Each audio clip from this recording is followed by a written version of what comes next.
പിതാവിന്റെയും പുത്രന്റെയും പരിശുദ്ധാത്മാവിന്റെ നാമത്തിൽ ആമേൻ. വിശുദ്ധ ലൂക്കാ എഴുതിയ സുവിശേഷം 12-ാം അധ്യായം 49 മുതൽ 53 വരെയുള്ള തിരുവചനങ്ങൾ. അക്കാലത്ത് യേശു ശിഷ്യന്മാരോട് അരുൾ ചെയ്തു, ഭൂമിയിൽ തീയിടാനാണ് ഞാൻ വന്നത്. അത് ഇതിനകം കത്തിജ്വലിച്ചിരുന്നെങ്കിൽ എനിക്കൊരു ജ്ഞാനസ്നാനം സ്വീകരിക്കാനുണ്ട്. അത് നിവൃത്തിയാകുവോളം ഞാൻ എത്ര നെടുങ്ങുന്നു. ഭൂമിയിൽ സമാധാനം നൽകാനാണ് ഞാൻ വന്നിരിക്കുന്നതെന്ന് നിങ്ങൾ വിചാരിക്കുന്നുവോ? അല്ല, ഭിന്നതയെന്ന് ഞാൻ നിങ്ങളോട് പറയുന്നു. ഭിന്നിച്ചിരിക്കുന്ന 5 പേർ ഇനിമേൽ ഒരു വീട്ടിലുണ്ടായിരിക്കും. 3 പേർ 2 പേർക്ക് എതിരായും 2 പേർ 3 പേർക്ക് എതിരായും ഭിന്നിച്ചിരിക്കും. പിതാവ് പുത്രനും പുത്രൻ പിതാവിനും എതിരായിരിക്കും.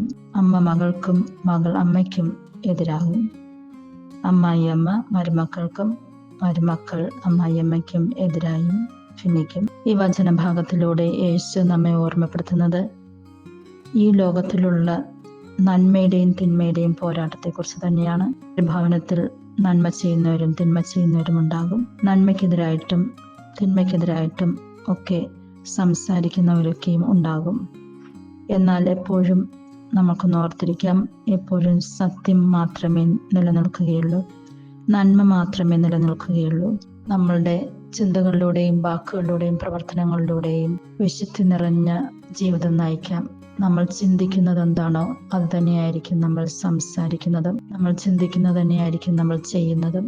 അതുകൊണ്ട് എപ്പോഴും നമ്മുടെ ചിന്തകളെ ഒന്ന് നിയന്ത്രിക്കുന്നത് നല്ലത് തന്നെയായിരിക്കും. അങ്ങനെയാകുമ്പോൾ സമാധാനപരമായിട്ടുള്ള ജീവിതം നയിക്കുവാനായിട്ടും സാധിക്കും.